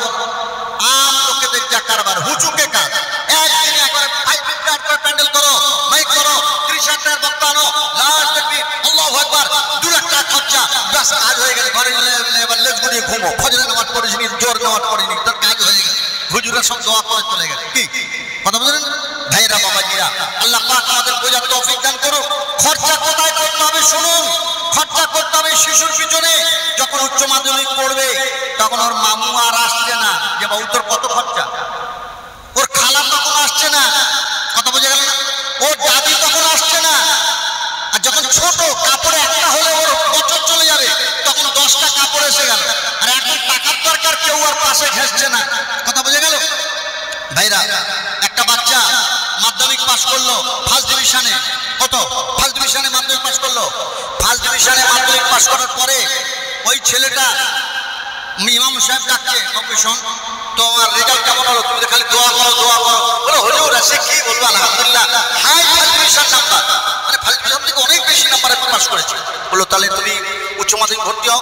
বললো না ভর্তি হবো কি, আমার তো সেরকম পড়ার ক্ষমতা নেই, আব্বার জন্য মজুরি খাটে, আর আমার এই কষ্ট দেখে আর পড়াশোনা করাবার আর ইচ্ছা আমার পড়াশোনা করার ইচ্ছা নেই। বলো তাহলে তুমি কি স্বইচ্ছায় লেখাপড়া ছেড়ে দিচ্ছ না পয়সার অভাবে? বলো টাকার অভাবে? বলো বাবা না, তুমি কলেজে চলে যাও, কত খরচা আছে সেখানে জানো, আমরা মসজিদ কমিটি থেকে তোমাকে আমরা পড়াবো। এবারে আমার মসজিদ সম্পর্কে 3টে ওয়াজ হয়েছে, আমি এখন সে ওয়াজ করবো না। আজকের আমাদের মাদ্রাসার এই শিক্ষার ব্যাপারে আপনাদের একটু খালি সচেতন করবো, যদি আল্লাহ আপনাদের বুঝ আনিয়ে দেন। আমি যা বলবো আল্লাহ যেন আপনাদের বুঝ আনিয়ে দেন, কেন বোঝাটাই হলো মেন জিনিস। না বুঝতে পারলে সে সারা রাত চেল্লানো বেকার হয়ে যাবে। তো এবারে ছেলেটাকে কলেজে গেল, এত খরচা, বই এত টাকা, মসজিদ থেকে টাকা পয়সা দিয়ে তো ছেলে ভর্তি হয়ে গেল, পড়লো মসজিদ থেকে খরচা নিয়ে পড়লো 11, 12, গ্র্যাজুয়েশন করলো, 4 বছর পড়লো। কত বছর? গ্র্যাজুয়েশন পাস করার পরে একটা সাধারণ সরকারি জায়গায় পরীক্ষা দিল, পরীক্ষাতে পাস হয়ে গিয়ে অ্যাপয়েন্টমেন্ট লেটার পেয়ে গেছে, চাকরি হয়ে গেছে। অ্যাপয়েন্টমেন্ট লেটারটা নিয়ে এসে বেলা 10টার সময় আল্লাহর মসজিদে এসে উজু করে নামাজ পড়ে হাউ হাউ করে খাচ্ছে। একটা মুরব্বি জিজ্ঞেস করছে, বাবু এটা কিসের নামাজ? ছেলে হাউ হাউ করে কাঁদে আর বলে, ও বাবাজি বাবাজি আপনাকে বোঝাতে পারবো না, একটা দিন আমার এমন এসেছিল আমি শেষ হয়ে যেতাম, আমার মা আমার চাচা আমার পাশে দাঁড়ায়নি, আমার মামু আমার পাশে দাঁড়ায়নি, আমার গ্রামবাসী আর কেউ খোঁজ নিল না, আত্মীয়রা কেউ খোঁজ নিল না। আল্লাহর ঘর মসজিদ, এই মসজিদ থেকে আমাকে ব্যাকিং করে 4 বছর আমাকে লেখাপড়া শিখিয়েছে, যে আল্লাহর ঘর থেকে সাহায্য পেয়ে আমি লেখাপড়া শিখলাম, ওটা আল্লাহ পাক আমাকে চাকরি দিয়ে দিয়েছে। তাই কারো শুকরিয়া নয়, আমি সে আল্লাহর ঘরে এসে সিজদায় পড়ে আমি সর্বপ্রথম আমার আল্লাহর শুকরিয়া আমি আদায় করছি। কখন পাশে দাঁড়াতে হয় ভালো করে দেখুন ভাইরা, খালি ভালো হয় না ভালো হয় না বললেই আর আকাশ থেকে ভালো হয়ে যাবে না, ভালো করার দায়িত্ব আমাদেরকে পালন করতে হবে, তবেই ভালো হবে। কথা বোঝা গেল কি? 3টে ছেলে যাচ্ছে রাস্তা দিয়ে, আর বিচ্ছিরি গালি গালাজ করে পড়ে যাচ্ছে। তো তাদের একজন মৌলানা বললেন, এই বাবু ছেলেরা তোমরা তো ভালো, তোমাদের চেহারা ভালো, তোমাদের চোখ ভালো, আর তোমরা এত খিস্তি শব্দ বলছো কেন? ওটা বাদ দিয়ে বলো। হ্যাঁ আমাদের ভুল হয়ে গেছে, আমাদের ভুল হয়ে গেছে, দেখুন শুধরে গেল। তাহলে ভালো করতে হবে আমাদের, ভালো কাজ সেটা কি, কিভাবে ভালো করা যায় তারই জন্য একটা ফার্ম খোলা হয়েছে, এই মাদ্রাসা শিক্ষা। প্যারা ভাইরা বাবাজিরা, আল্লাহ নবী বললেন যে মা তার ছেলে মেয়ের দায়িত্ব পালন করতে পারলো না, আল্লাহর সাথে তাদের সম্পর্ক করাতে পারলো না, ওই মা আযাবে গ্রেফতার হয়ে যাবে, ওই মা আযাবে গ্রেফতার হয়ে যাবে। আর একটা হাদিস শুনুন সঙ্গে সঙ্গে, আইয়ুম্মা ইমরাতান কাতালা বাইতিন আওলাদিহা ফাইয়ামাই ফিল জান্নাহ, যে মা তার বাচ্চাকে তৈরি করলো, তার তার বাচ্চাকে ইলম শেখালো, এমন ইলম শিখলো ওই বাচ্চার আল্লাহর সাথে সম্পর্ক হয়ে গেল, আল্লাহর সাথে বন্ধুত্ব হলো, আল্লাহর সাথে দোস্তি হয়ে গেল, আল্লাহ ভোলা থেকে আল্লাহওয়ালা হয়ে গেল। আল্লাহর নবী বললেন, ও মা সম্প্রদায়রা, ও মা জাতিরা, আমি নবী বলছি শুনে রাখো, আল্লাহ পাক তোমাদেরকে আমার সাথে জান্নাতে রেখে দেবেন। বলুন সুবহানাল্লাহ। জোরে বলেন নার তাকবীর, জোরে বলেন নার তাকবীর। মাদ্রাসা বলুন জিন্দাবাদ, মাদ্রাসা বলুন জিন্দাবাদ, মাদ্রাসা কমিটি সাহেব বলুন জিন্দাবাদ, নার তাকবীর। এটা নবীর মহব্বত হলো না? এই নবীর মহব্বত হলো না? হয়নি? নবী যদি মহব্বত না হবে, নবী বলছে আমার সাথে তোমরা জান্নাতে থাকবে। কি কাজ করলে? ছেলেকে মানুষ করলে। তাহলে মা যদি নিজে না পারে কিছু মাইনে দিয়ে বা কোনো তার বাচ্চাকে মাদ্রাসা পাঠিয়ে তৈরি করতে পারবে? পারবে না? পারবে না? হয় মা তৈরি করুক, নাহলে তার বাচ্চাকে মাদ্রাসায় পাঠাক, সেটাও মায়ের হক আদায় হবে, মায়ের হক আদায় হবে। কিভাবে বাচ্চাকে আল্লাহর সাথে সম্পর্ক করাবে আমি একটা এক্সাম্পল দিচ্ছি আপনাদের, তাহলে আপনারা বুঝতে পারবেন। একটা ওয়াকিয়া বলি, একটা ওয়াকিয়া বললে আপনারা বুঝতে পারবেন। হযরত খাজা গরিবে নওয়াজ মাইনুদ্দিন চিশতি রহমাতুল্লাহ আলাইহি, তার আব্বার নাম গিয়াসউদ্দিন আহমদ। কি নাম? জোরে বলুন, জোরে বলুন। আমার মায়ের নাম উম্মুল ওয়ারা, মায়ের নাম উম্মুল ওয়ারা। প্যারা ভাইরা বাবাজিরা, ওই বাচ্চাকে আপনার আমার খাজা গরিবে নওয়াজ মাইনুদ্দিন চিশতি রহমাতুল্লাহ আলাইহি, যিনি ইমামের তরিকত ছিলেন, চিশতিয়া তরিকা নিসবাতের ইমাম। আপনারা যারা জিকির ওজিফা করেন তারাই জানেন, যারা আল্লাহ ওয়ালাদের সাথে জিকিরের মাহফিলে বসেন, ওই আপনার খাজা গরিবে নওয়াজ মীর চিশতি রহমাতুল্লাহ আলাইহি এত বড় যুগের ওলি আল্লাহ হয়েছে, কিন্তু তার মায়ের খেদমতটা দেখুন।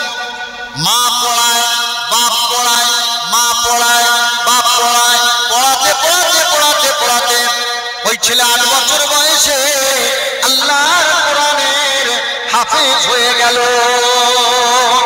জোরে বলুন না সুবহানাল্লাহ। না দেখি খাজা গরিবে নওয়াজ রহমাতুল্লাহ বলছেন না, কত বছর বয়সে হাফেজ হয়েছে? কত বছর? কার কাছে? তখন এরা মাদ্রাসা মসজিদ এত ঘন ঘন ছিল না, মায়ের কাছে। আর এখন যদি নাম মা পারে মাদ্রাসায় দিলে সেই কাজটাই মাদ্রাসা থেকে হয়ে যাবে। বলুন সুবহানাল্লাহ। আচ্ছা বলুন, আপনারা যারা যারা আপনারা মায়ের কাছে বসে, আমি পুরো হাফেজ বলছি না, সূরা ইয়াসিনটা মা মুখস্থ করিয়েছে, একজন হাত তুলুন তো, যে আমার মা আমাকে সূরা ইয়াসিনটা মুখস্থ করিয়েছে। হাত উঠছে? আর যদি বলি কার কার মা পাকার পিঠে খাইয়েছে, সবাই হাত। যদি বলি কার কার মা এবারে রোজা গেল পেঁয়াজি করে খাইয়েছে, সবাই হাত তুলবে। যদি কার কার মা ছাকপিঠে করে খাইয়েছে, দেশি মোরগ কি সুন্দর শুরু করলো মশলা দিয়ে, এখন ঘরে ঘরে মেয়েরা বিরিয়ানি শিখে, কার মা বিরিয়ানি খাইয়েছে হাত তুলুন, সবাই হাত তুলবে বা অনেক লোক হাত তুলবে। কিন্তু যদি বলি কার মা 10টা সূরা মুখস্থ করিয়েছে, হাত আর একটাও ওঠে না। বুঝলেন? বোঝা গেল না ভাইরা? তাহলে মা দায়িত্ব পালন করলো কি? খালি বলে খারাপ খারাপ, আকাশতে ভালো হবে নাকি? একটা লোক বলে আল্লাহ খাওয়ালে খাবো, তা আল্লাহ তোর হাত দেছে, তোর দাঁত দেছে, তোর পা দেছে, খা, রান্না করে খা। না আল্লাহ খাওয়ালে খাবো বলে গাছে উঠেছে, কোথায় উঠে যাবে? গাছে উঠে। এবারে সবাই ওর ডাকছে, তুই নেমে আমরা করেছিনি রে, আল্লাহ তোর হাত দেছে, হাতে খা। কি বলবো? না আল্লাহ, আল্লাহ খাওয়াবে, আল্লাহ খাওয়াবে, আমি আল্লাহ খাওয়ালে খাবো। তো আল্লাহ যদি ওরকম ফিরি ফিরি খাওয়ায়, তো সেরকম গুঁতো আছে, কি আছে? হ্যাঁ। তো এবারে ওর মা বলছে, বাবা আমার কচি, আমার সোনা, তুই নেমে আয়, বাপ খবরদার, বাবা তোর কি কষ্ট হবে, বাবা তুই আয় বাবা। তো সে কোনো মতে নামে না। ওর মা তখন কি করলো, 2-4টে রুটি করে গামছা বেঁধে গাছের তালে বেঁধে দিয়ে, যখন খিদে লাগবে বাপের আমার, কারণ মার মনে কি হয় বাচ্চার জন্য, সে মা তো জানে না, সে যে কোনো মা হোক, মুসলিম হোক অমুসলিম হোক, ইমানদার হোক বেঈমান হোক, সব মায়ের মনে আল্লাহ মায়া ঢেলে দিয়েছে, বাচ্চাদের প্রতি ভালোবাসা। তো রুটিটা গাছের ডালে বেঁধে চলে এসছে। এইবারে কিছু চোরেরা ডাকাতরা এসে গাছের গোড়ায়, ওরা ওইসব খবর সব আলোচনা করছে, কার মারবো, কার পিটবো, কার সর্বনাশ করবো। তারপরে বল, দেখ কেউ শোনেনি তো, সব দিক দেখে না কেউ নেই, গাছে দেখ লাইট, বাবা একজন বসে আসল, তুই সর্বনাশী জিনিস, তার মানে গ্রামে খবর দিবি। হ্যাঁ, আর আমাদের কাল কাল সকালে সবাইকে সাহায্য করবে গ্রামবাসীরা। না যদি বলেন না ভাই আমি অন্য কারণ, তুই না ভাই তুই কি কারণে সে আমরা বুঝে নি। তারপরে এটা কি গামছায় কি বাঁধা, খুলে দেখে রুটি, ও তুই তো আরো সর্বনাশ করে মানে বিষ মিশিয়ে রেখে আর রেখে দিচ্ছি, জানিস টাকা আমরা সব আসবার খাবো আর মরবো, তুই আগে খা। বলে না আমি খাবো না, আমি বলিস আল্লাহ খাওয়ালে খাবে। গাদান করে যখন ছেড়েছে কোমরে একজন সবার খাচ্ছি খাচ্ছি আল্লাহ খাওয়ায়, বুঝলেন না, মারের ঠেলায় টক করে এবারে খাচ্ছে। আল্লাহ বলে হ্যাঁ কিরম কথা বোঝা গেল না? আল্লাহ হইয়ে দেবে, আমরা কাজ করবো আল্লাহ হইয়ে দেবে। আল্লাহ কিরম বলেছে, আল্লাহর কাছে দোয়া চাইতে হয় যে আমাদের কাজ যেন কবুল হয়, জোরে বলুন সুবহানাল্লাহ। কিন্তু কাজ আমাদের করতে হবে, কি ভাই করতে হবে না? হবে না? একটা বললাম আর মা কি করেছে শুনুন। মায়ের নাম কি মনে আছে না ভুলে গেছেন? কি নাম দেখি, আমার ওয়াজ ধ্যান দিচ্ছেন নাকি না খালি মাইকের আওয়াজ শুনছেন? উম্মুল ওয়ারা মনে পড়ছে? মায়ের নাম কি করে বলুন? উম্মুল ওয়ারা। দেখুন কেউ হাত তোলেনি, তার মানে আমাদের মায়েরা সব মাছের ঝোল পাকার পিঠে এটা ওটা খাইয়েছে, ওই আসল কাজ করেনি, আল্লাহর সাথে লাইন করার কাজটা করেনি। এবার আরেকটা বলছি শুনুন। মা এবারে 8, 9, 10 8, 9, 10 3 বছর ধরে নামাজের সমস্ত দোয়া, আত্তাহিয়াত, দরুদ শরীফ, দোয়া মাসুরা, মুনাজাত, ফরজ, ওয়াজিবাত সব মুখস্থ করালেন। করে মা বলছে বাবা এরকম করো, এরকম সিজদা করো, এরকম নামাজ পড়ো, এরকম নামাজ পড়ো, এরকম নামাজ পড়ো, ট্রেনিং দিচ্ছেন। কত বছর বয়স থেকে নামাজের ট্রেনিংটা কত বছর ধরে দিলেন? ক বছর ধরে দিলেন? 3 ইয়ার্স। কত বছর? 3 ইয়ার্স, 3 বছর। জোরে বলুন না সুবহানাল্লাহ। মা বলুন না জিন্দাবাদ। এ মায়ের কথা শোনাচ্ছি। আমাদের অনেক মায়েরা খালি মেলা কাপড়কে ওরা ঘরে যাবে, আমরা বলে ছেলে খারাপ, ছেলে খারাপ। আর ছেলে ভালো করার কাজটা আপনি কি করেছেন? কাজটা করুন, হেদায়েতের মালিক আল্লাহ, হওয়া না হওয়া তার হাতে, আল্লাহর হাতে। কিন্তু আমাদের দায়িত্বটা পালন হতে হবে তো নাকি পেয়ারা ভাইরা? এইবারে মা 3 বছর ধরে, সে ছেলের বয়স 11 পড়ে গেল। কত? ছেলের নাম কি? আর ছেলের নাম কি ভুলে গেছে? ছেলের নাম কি? হযরত খাজা গরিবে নওয়াজ আইনুদ্দিন চিশতি রহমাতুল্লাহ আলাইহি, আল্লাহর মস্ত বড় ওলি, ইমামুত তরিকত। তো এবারে 11 পড়ার পরে মা বলল বাবা আর আমার সাথে নামাজ পড়লে হবে না, আমি সব শিখিয়ে কমপ্লিট করে দিচ্ছি, এবার তোমাকে নামাজ পড়তে হবে। प्यारा भाईरा बाबा जीरा मा मा मा ये केमन मा एक बार शुने जान ओ प्यारा भाईरा प्यारी मायरा ओ আমার মা বোনেরা ভালো করে দিকে ধ্যান দিন। আল্লাহ করে রান্না বান্না অনেক করবেন, লোক কুটুম অনেক খাওয়াবেন, গল্প করবেন, মেলা পার্বণে যাবার অনেক সুযোগ থাকবে, কিন্তু আজ যদি কথাটা কানে না পড়ে তাহলে কিন্তু আপনি আল্লাহর কাছে পাকড়াও হয়ে যাবেন, দায়ী হয়ে যাবেন। আপনাদের শোনাবার জন্য এতগুলো মাইক লাগানো হয়েছে, তবু যদি না শোনেন আল্লাহর কাছে আপনারা দায়ী হয়ে যাবেন, পাকড়াও হয়ে যাবেন। আল্লাহকে বলবেন হয়তো আমরা জানি না এমন কায়দা কৌশল, সেদিন আর বললে আপনারা নিস্তার পাবেন না, আল্লাহর কাছ থেকে আর ছাড় পাবেন না। ও ভাইরা বাবাজিরা, মা ছেলেকে 11 বছরের বাচ্চাকে জোহরের নামাজ আদায় করিয়ে নেন। বাবা জোহরে রক্ত হয়ে গেল, বাবা নামাজ পড়ে নাও, উজুর পানি দিলেন, বিরান গায়ে দিয়ে দিলেন, মুসাল্লা ফেলে দিলেন। বাবু আমার 11 বছরের বাবু আমার কি সুন্দর টপ টপ করে কোরআন পড়ে আল্লাহর জোহরের নামাজটা আদায় করলো। আবার আসরের সময় মা ছেলেকে নামাজ পড়িয়ে নেন, আবার মাগরিবের সময় মা ছেলেকে নামাজ পড়িয়ে নেন, ইশার সময় মা ছেলেকে নামাজ পড়িয়ে নেন। ফজরের সময় কলিজার টুকরা বাচ্চা, টুকটুকে বাচ্চা, টসটসে বাচ্চা, সে রাস্তায় ঘোরা বাচ্চা নয়, হাটে বাজারে ফালতু জিনিস খাওয়া বাচ্চা নয়। ও প্যারা ভাইরা প্যারি মায়েরা, বাচ্চা ঘুমোচ্ছে ঘরে, এমন সময় মসজিদে মসজিদে আল্লাহর ফজরের আযান হয়ে যায়। যারা আল্লাহর আশিক হবে, যারা আল্লাহর ইশকে দিওয়ানা, যারা আল্লাহর ইশকে পাগল, যখন আযান হয়ে যায় তাদের বুকের ভিতরে হাহাকার করে ওঠে, আর এ তো আমার আল্লাহর ডাক। সামান্য একটা ছেলে যদি একটা মেয়েকে ফোন করে, মেয়ে যদি একটা ছেলেকে ফোন করে, সে অস্থির হয়ে যায়, তারে মায়াটা কিছুক্ষণের জন্যে। আর আমার আল্লাহর সাথে সম্পর্ক শুধু দুনিয়া নয়, আখিরাতের কোটি কোটি কোটি বছরের জন্য। আল্লাহর আশিকরা দেওয়ানা হয়ে যায়, আল্লাহর প্রেমিকরা পাগল হয়ে যায় আর বিছানায় তাদের পিঠ সয়ে না। ভাইরা তারা আছাড়কে আল্লাহর ঘর মসজিদের দিকে দৌড়ায়। মসজিদে আযান হয়ে গেল, আসসালাতু খায়রুম মিনান নাওম। মা ছেলেকে ডাকে, ও আমার বাবু গো, ও আমার কুচি, ও আমার সোনা, আমার পাখি, উঠে পড়ো বাবা, উঠে পড়ো বাবা। মা এদিকে হাত বুলায়, মা এদিকে হাত বুলায়, মা মাথায় হাত বুলাতে বুলাতে ছেলের চোখ খুলে গেল। কি হলো মা? এমন সময় মা একটু পানি ছিটিয়ে দিল, বাচ্চার চোখ খুলে ফেললো। কি হলো মা? বাবা ছেলে রে, এখন তোর শোয়ার থেকে জাগা ভালো, এখন তোকে ওটা ভালো, এই ভালোটা তোমার চোখের জন্য ভালো, তোমার লিভার কিডনি হার্ট ফুসফুসের জন্য ভালো, তোমার শরীরের জন্য ভালো।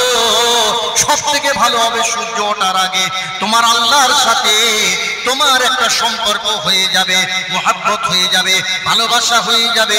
তার নামাজটা তুমি আল্লাহু আকবার বলে আদায় করবে। ওই 11 বছরের বাচ্চাকে মা উজু করিয়ে দিলেন, বিরান করিয়ে দিলেন, মুসাল্লা ফেলে দিলেন, মা ফজরের নামাজ আদায় করিয়ে নিলেন। এইভাবে 5 ওয়াক্ত নামাজ, এইভাবে 5 ওয়াক্ত নামাজ মা 1 বছর 2 বছর নয়, 5 ইয়ার্স, 5 বছর মা 5 ওয়াক্ত নামাজ আদায় করিয়ে নেন। এখন বলুন ওই ছেলে কি বেনামাজি হবে? এবার ওই ছেলে বেনামাজি হবে? হ্যাঁ, মা ওকে যে প্র্যাকটিস করিয়েছে 5 বছর 5 ওয়াক্ত নামাজ। আপনারা যারা বসে আছেন হাত তুলুন, যাদের মা 1 বছর নামাজে তুলেছে 5 ওয়াক্ত, হাত তুলুন। কি যদি বলি যার মা নারকেল দুধের ভাত রান্না করে খাইয়েছে, হাত তুলুন, সবাই হাত তুলবে। হ্যাঁ, কিন্তু মা আসল কাজ করেনি, মা নকল কাজ করেছে। আসল কাজ আল্লাহর সাথে সম্পর্ক করালে মা যা খেদমত রেখেছে এ খেদমত দুনিয়ার কেউ রাখতে পারবে না। কিন্তু নেকি কখন পাবে? বাচ্চাকে যদি আল্লাহর সাথে সম্পর্ক করায় তবে তো নেকি পাবে। নেকি তো আল্লাহ দেবে। নেকি কে দেবে? আল্লাহ দেবে।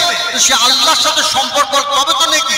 আল্লাহর সাথে সম্পর্ক হলো না তো নেকিও নসিব হবে না মায়ের। এই জন্যই আল্লাহ রাসূল বললেন, আল মারআতু রাইয়াতুন ফি জাওজিহা মাসউলুন আন রাইয়াতিহা। ওই মা আযাবে গ্রেফতার হয়ে যাবে। ওই মা কি হবে? আযাবে গ্রেফতার হয়ে যাবে। তাহলে কথা বোঝা গেল? যার মা তাইয়াত মুখস্থ করিয়েছে, দরুদ মুখস্থ করিয়েছে, দোয়া মাসুরা মুখস্থ করিয়েছে, হাত তুলুন। দেখুন কোন দিকটা হাত উঠছে কি? ব্যাস, একটাও হাত হবে। তাহলে কি দরকার? এখন দরকার কি? দরকার হলে আর মায়ের উপরে ভরসা করে আর বাচ্চাকে ফেলে রাখা যাবে না, ওকে মাদ্রাসায় দিতে হবে। আর মাদ্রাসায় যে ছেলে কাছ থেকে পড়বে, যে ছেলে পড়াশোনা করবে না, সেই ছেলে মাদ্রাসায় এসে কি হবে জানেন? মাথায় টুপি দেবে, বিরান গায়ে দেবে, ওর ওস্তাদ ওর মা, ওর ওস্তাদ ওর বাপ, সে এমন ট্রেনিং দেবে ওই 10 বছরের ছেলে 5 ওয়াক্ত নামাজ আদায় করবে। চলে বলুন সুবহানাল্লাহ। তাহলে মাদ্রাসা রাখা হবে না তুলে দেওয়া হবে কোনটা? আরে মাদ্রাসায় গেছেন কোনো বাচ্চাদের দেখেছেন? 10 বছরের বাচ্চা মাথায় টুপি দিচ্ছে, সবাইকে সালাম দিচ্ছে, আসসালামু আলাইকুম ওয়া রাহমাতুল্লাহি ওয়া বারাকাতুহু। আপনি অবাক হয়ে যাবেন, বাবা সালাম দিচ্ছে, কিন্তু আপনার আমার কাছে থেকে ওই ছেলে একটা লোককে সালাম দেওয়া শেখেনি। কি ও মা বাপ তো সালাম দেয় না, কিন্তু মাদ্রাসা তাহলে কি করা যাবে? মা করুক, তার সাথে এই মাদ্রাসায়ও আমাদের বাচ্চাদেরকে দিতে হবে। তাহলে ইনশাআল্লাহ এই মাদ্রাসা আমরা রাখবো তো ইনশাআল্লাহ। মাদ্রাসাটাকে আরো উন্নত করবে ইনশাআল্লাহ। এখানে খরচা করুন, ফায়দা হবে। এখানে খরচা করুন, কাজ হবে। দেখি খরচা করার কত আপনাদের জজ্বা আছে। খরচা কাজের জায়গায় করুন, কথা বলে যাবে। কারণ কি জানেন? একটা মাদ্রাসার ওস্তাদ 24 ঘন্টা বাচ্চাদের পিছনে লেগে থাকে, তার মজুরি আমরা দিতে পারবো না। তার মজুরি আমরা দিতে পারবো না। আমরা 2 ঘন্টা ওয়াচ করবো, ও ঠিক আছে, ও সস্তার কাজ। কিন্তু একটা 10টা বাচ্চাকে পাহারা দিয়ে মানুষের মতন মানুষ তৈরি করা, ওটা দ্রুতর কাজ আছে। কিসের কাজ? আর মাইনে কত? 1 মাস পরে মাইনে কত? যদি হায়েস্ট পায় 10,000, হায়েস্ট পেলে কত? আর একটা বক্তার ফি কত? একটা বক্তার ফি কত? যদি 2টো জলসায় কত? Minimum 10, minimum 10। আর যদি 2টো জলসায় কত? 20,000 টাকা এক নাইটে রোজগার করবে। আর আমার মাদ্রাসার ওস্তাদ হুজুর আল্লাহর দিকে চেয়ে পড়ে আসে, আল্লাহ তাই তার সব কাজ ওই 10,000-এর ভিতরে উদ্ধার করিয়ে দেয়। সে জানে আমার রাসূলুল্লাহর পতাকাকে তুলে রাখতে হবে, আমার রাসূলুল্লাহর ঝান্ডাকে তুলে রাখতে হবে। এ ফেলতে দেওয়া যাবে না। আল্লাহর এই দিনের নৌকাকে ছোট করা যাবে না। বাচ্চাদেরকে সারা দিন মেহনত করে মানুষ করায়, সেই মাদ্রাসা এবারে পেপারে দিয়েছিল, কলম পেপারে, একটা মাদ্রাসায় 1 বছর একটা ছেলে পড়ে হাফেজ হয়ে গেছে। জোরে বলুন সুবহানাল্লাহ। একটা দুটো না, আল্লাহ পাকের মেহেরবানি অনেক মাদ্রাসার সাথে আমাদের গুণাগারের সম্পর্ক আছে। প্রায় 30-35টা মাদ্রাসা তো পুরো আমাদের জাতাস এবং গভীর সম্পর্ক রয়েছে, বাকি অন্যান্য মাদ্রাসার সাথে সম্পর্ক রয়েছে। তো আমরা সেসব মাদ্রাসায় গিয়ে দেখেছি আমার ওস্তাদ হুজুররা কত মানে খেদমত করে। এই পয়সা বেকার যাবে না। বেকার যাবে? এবার বেকার যাবে? এ পয়সা বেকার যাবে না। সকাল থেকে পড়লে একটা ছেলে তার আলিফ থেকে ইয়া পর্যন্ত পড়ালে, 1 মাস পড়ালে মুখস্থ হবে না? এই মুখস্থ হবে না? ওখানে কাজের জায়গায় ওইখানে ঢালুন, পয়সা দিন, বাচ্চাকে মানুষ করুন, নিজের বাচ্চাকে মানুষ করুন। ওই সব বাচ্চারা ভবিষ্যতে কি হবে? মসজিদের ইমাম হবে, মুয়াজ্জিন হবে, গ্রামের মানুষকে জিকির করাবে, তালিম দেবে। একদিন দেখবেন এরকম প্যান্ডেলে ওয়াজ করবে, মানুষকে সত্যের শিক্ষা দেবে। দ্বীনি ইলম আমাদের সকলকে শিক্ষা করা ফরজ কাজ। আমরা যা ক্ষতি করেছি আর বাচ্চাদের ক্ষতি করা যাবে না, বাচ্চাদের ধ্বংস করা যাবে না। এই শিশুরাই হলো জাতির ভবিষ্যৎ, শিশুরাই হলো জাতির ভবিষ্যৎ। এরাই সুন্দর সমাজ গড়বে। সেই শিশুদের ওয়াকালে সকাল করা যাবে না।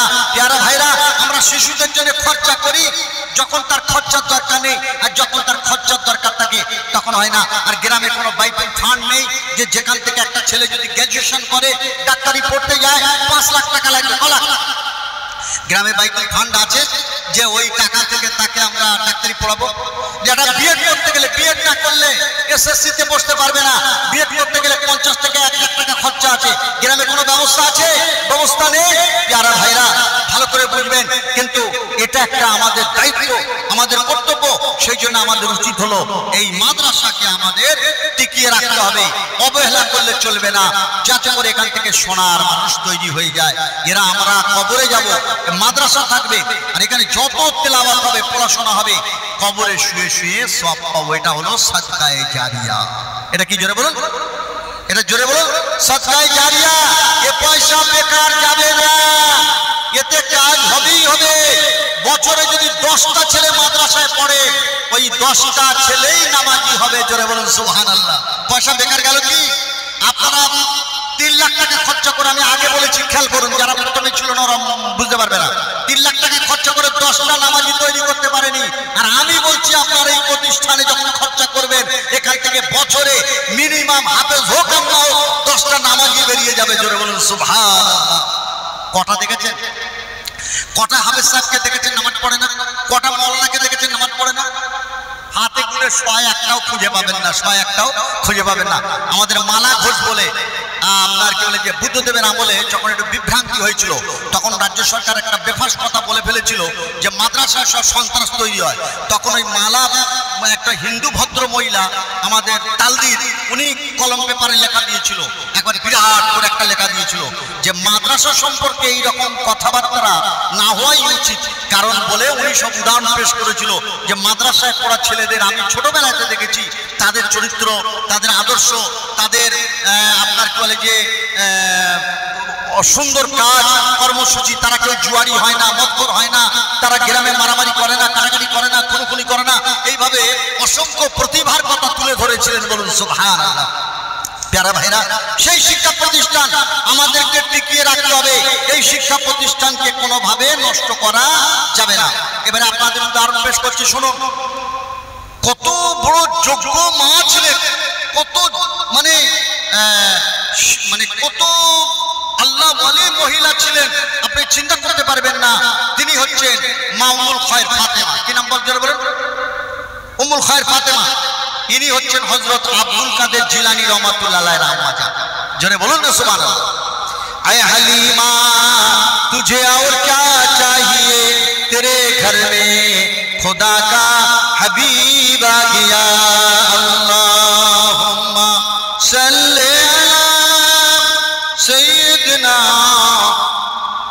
मौलाना मुहम्मद व अला आलि सय्यिदना मौलाना मुहम्मद। प्यारा भाईरा মতান্তরে মা উম্মুল খায়র ফাতেমা ডেলি কোরআন তেলাওয়াত করতেন। ওই কোরআন তেলাওয়াত শুনতে শুনতে শুনতে শুনতে আপনার আমার বড় পীর পীরানে পীর দস্তগীর হযরত আব্দুল কাদের জিলানী রাহমাতুল্লাহ আলাইহি 18 পারা কোরআন মুখস্থ হয়ে যায়। ও ভাইরা বাবাজিরা, মা তাকে মাদ্রাসায় ভর্তি করালেন, 30 পারা কোরআনের হাফেজ হয়ে গেল। 7 থেকে 8 বার আরো কম বয়সে হাফেজ হয়ে গেলেন। হাফেজ হয়ে যাবার পরে মা তাকে ঘরে বসিয়ে দিনের ইলম শেখালেন, নামাজ শেখালেন। 7 বছর মা 5 ওয়াক্ত নামাজ পড়িয়েছেন। কত বছর? 7 ইয়ার্স। 7 বছর মা 5 ওয়াক্ত নামাজ পড়িয়েছেন। কে? জোরে বলুন না, কে? মা। কত বছর? 7 বছর। কোন নামাজ? জোহর, আসর, মাগরিব, এশা, ফজর 5 ওয়াক্ত নামাজ পড়িয়েছেন। তথাপিও সেই ছেলেকে তৈরি করে সেই ছেলেকে মা মাদ্রাসায় পাঠাচ্ছেন লেখাপড়া শিখতে। জোরে বলুন সুবহানাল্লাহ, জোরে বলুন সুবহানাল্লাহ। না দেখবি, না দেখবি। মাদ্রাসা বলে জিন্দাবাদ, মাদ্রাসা বলে জিন্দাবাদ, শিক্ষা প্রতিষ্ঠান বলে জিন্দাবাদ। প্যারা ভাইরা, মা কি করেছে শুনুন। আমাদের মায়েরা সব শেষ করে বসে, ছেলে যখন গ্র্যাজুয়েশন করবে যদি বলে মা তোমার কাছে ক টাকা আছে, বলার কিচ্ছু নেই। সব এক গরুর গোশের তার দাম হয়েছে 300 টাকা কেজি। আর স্বামীদের রোজগার যদি রাজমিস্ত্রি 1 কিলো গোশ কিনলে ফের উল্টে দেনায় থাকবে, কিছু থাকবে। আর যারা জরি ঢাটটা এম্বয়ডারি, সে কখন কাজ হয় কখনো কাজ হয় না। ওই সবসময় সংসার দেনার খাতা, কিসের খাতায়? কারণ ছেলের জন্য তো পয়সা বাঁচায়নি, ছেলে মেয়ের জন্য। আর কেউ পয়সা বাঁচায়? বড় পীর পীরানে পীর দস্তগীর বাবা আব্দুল কাদের জিলানী রাহমাতুল্লাহ আলাইহি আম্মা জান বলে, বাবা ছেলে রে, তোকে আমি মাদ্রাসায় পড়াবো বাবা, বাগদাদের বিশ্ববিদ্যালয়ে পড়াবো। তখন মাদ্রাসায় সব পড়া একসাথে হতো, ভূগোল, বিজ্ঞান, ইতিহাস, তার সাথে সাথে ইসলামিক সমস্ত ইলম শিক্ষা দেওয়া হতো। কোরআন হাদিস ইজমা কিয়াস পড়ানো হতো। ও ভাইরা বাবাজিরা, ছেলে বলে মা মা মা, আপনি তো বিধবা মা, কবে আব্বা জান ইন্তেকাল করেছে। বাগদাদের বিশ্ববিদ্যালয়ে পড়তে গেলে অনেক মোটা অঙ্কের খরচা আছে মা, সে কপাল কি আর আমার হবে? ওই বাগদাদের বিশ্ববিদ্যালয়ে পড়া আমার নসিবে আর জুটবে না। ওই সময় মাউলুল খায়ের ফাতেমা বলেছিলেন, বাবা ছেলে রে, ও বাবা ছেলে, টাকার চিন্তা করো না বাবা, যেদিন থেকে আমার বিয়ে হয় সেদিন থেকে সন্তানের ভবিষ্যতের নিয়েতে আমি ভালো খাইনি, ভালো পোশাক পরিনি বাবা, সংসারের টাকা জমিয়ে জমিয়ে জমিয়ে জমিয়ে বর্তমান বাজার অনুযায়ী তোমার জন্য বাবা, আমাদের এই বর্তমান বাজার অনুযায়ী কত টাকা রেখেছিলেন শুনুন। মা বলে, বাবা ছেলে রে, তোমার জন্য বাবা কম বেশি আমি 20 লাখ টাকা রেখে দিয়েছি। কত? আর আমাদের মায়েদের পয়সা হলে ওরা হাড়ি কিনবে, ওরা ছেলের লেখাপড়ার জন্য পয়সা রাখবে না। কি কিনবে জোর বলুন? হাড়ি। হাড়ি যদি এক সাইজ হাড়ি কেনা থাকে, ফের যদি কিছু জমে আরেক সাইজ। কেন এবারে লোক কুটুম বেড়ে গেছে কি, কিন্তু বছরে 20,000 টাকা বের করতে পারবে না। এই যদি চাঁদা তুলে মাদ্রাসার দরকার হয়, কি করা যাবে বাবা? কথা বোঝা গেল? যদি 1 বছর শাড়ি থাকে, ওটা ঈদ করে নেওয়া যাবে। তবু ফের টাকা যদি থাকে, ফের একটা শাড়ি কিনবে, পরিয়ার না পরিয়া আলমারি কুচনো থাকে। বাচ্চার জন্য টাকা নিয়ে স্কুলে মাস্টারে মাইনে দিতে পারবে। কথা বোঝা গেল না? কেন সে ট্রেনিং হয় না তো। মায়েদের মাঝে মাঝে মসজিদে ডেকে ট্রেনিং দিতে হয়। আমার মসজিদে বছরে অন্তত সমস্ত মহল্লার মহিলাদের ডেকে বছরে 5-6 বার করে খুব একদম ঢোলাই ট্রেনিং। এখন ওরা পয়সা রাখে বাচ্চাদের জন্য। কারো ফ্রি পড়ানো হয় না মক্তবে, মসজিদের মক্তবে সব 150 টাকা 200 টাকা করে মাইনে দিতে হয়, বুঝেছেন না? এবার মাইনে ফুয়ারা চলে আসছে, কোনো অসুবিধা নেই। কারণ ওদের বলা হয়েছে, তোমার বাচ্চা যদি মানুষ করতে চাও তাহলে 1 কেজি গোশের দাম 300 টাকা। তুমি যদি মনে করো মাসে আমি 10 দিন গোশ খাবো, বাস হয়ে গেল, কেল্লা ফলে। তাহলে 300 টাকার জায়গায় তোমার ওই দিনে 50 টাকা খরচা করতে হবে। তোমার কি করতে হবে? আলু আর টমেটো কিনতে হবে, সস্তা টমেটো আর আলু আর টমেটো একসাথে শুরু করবে ফাইন করে, একদম আদা আর জিরে মরিচ, হলুদ লঙ্কা আর তোমার কি বলে যে রসুন দিয়ে খেতেও মজা লাগবে। আমার পুরো 300 টাকা রয়ে গেল, আমার বাচ্চার পিছনে খরচা হবে। তরকারি রান্না হয়ে গেলে 20 টাকা। এটা জ্ঞানী মা করবে। কে করবে জোরে বলুন? জ্ঞানী মা করবে, আর যে কাগতরওয়ালা মা খালি কাগতর বানাবে, নিজেরও কাগতর যে ছেলেদের জানে খালি গতর তৈরি করিয়ে দেবে। কিন্তু যত গতর তৈরি হবে কি হলে গাধার গায়ে জোর হলে মসজিদে মারে ধাক্কা। এবারে এমন মারামারি হবে লোক মসজিদে যেতে ভয় পাবে। পাড়ায় পাড়ায় গোলমাল, মাদ্রাসা নিয়ে, মসজিদ নিয়ে, পাড়ায় পাড়ায়। কেন প্যারা ভাইরা দেখেন না আমাদের রাজনীতি হচ্ছে কিরকম, কোনো আগা পাঁচতলা জ্ঞান নেই। কথা বোঝাচ্ছেন না? সে আজমল সাহেব আসামে ওরম পার্টি করেছিল, অনেক এমএলএ বের করেছিল, এখন এরকম চুপসে গেছে। আগে ভাবতে হবে, আগে বেড়ে গিয়ে কি হবে, ধ্বংসের পথে যাচ্ছে বুঝতেই পারছে না। কতদিন ভয়াবহ অবস্থা চলছে দেশের, এখন ভয়াবহ পরিস্থিতি, মুসলমানদের অনেক দিকে চলতে হবে। কিন্তু বললে কি আমি মূর্খ সমাজ, শিক্ষা কম, যার কারণে নাচাকটা বেশি, কিন্তু আগে বেড়ে গিয়ে ক্ষতিটা কি হবে সেটা মাথায় নেই, যার ফলে ধ্বংসের লাইনটা বেশি। আল্লাহ পাকের থেকে আমাদের হেফাজত করুন।